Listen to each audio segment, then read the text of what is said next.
4 चाकी गाडीमध्ये 5 लाख रोख रक्कम आढळली आहे। तर घटना आहे धाराशिव नगरपालिका निवडणुकीच्या अनुषंगाने शहरात सर्व बाजूने येणाऱ्या रस्त्यांवर निवडणूक पथकाने चेक तपासणी तैनात केली आहे, जिथे शहरात येणाऱ्या वाहनांची कसून तपासणी केली जाते आहे। याच तपासणी दरम्यान एका 4 चाकी गाडीमध्ये 5 लाख रुपये रक्कम आढळली आहे। मात्र निवडणूक पथकाचे प्रमुख बालाजी टोपे आणि पथकाने केलेल्या सखोल शहानिशेनंतर ही रक्कम धाराशिव शहरातील एका व्यावसायिकाची असल्याचं निष्पन्न झालंय। ते काय म्हणालेत आपण पाहूया। प्रमुख आहे अहिल्यादेवी होळकर चौक इथले चेक पोस्ट क्रमांक 2 या ठिकाणी आपण नगरपालिका आचारसंहिता लागू झाली असल्याने गाड्यांची तपासणी करतोय।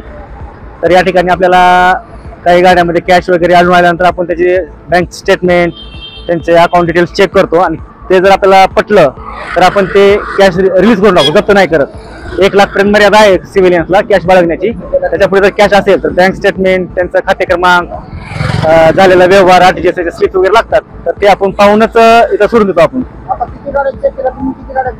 आपण सकाळपासून जवळजवळ 100 गाड्या चेक केल्या, तर 1-2 गाड्यामध्ये एका गाडीमध्ये कॅश आढळून आली होती, 5 लाख कॅश होती। तर त्यांचं आपण बँक स्टेटमेंट वगैरे चेक केलं, सर्व पडताळणी आणि ते कॅश त्यांनी व्यवहार केला दिसून आलं व्यवस्थित, म्हणजे त्यात काय असं संशयात्मक काही नव्हतं।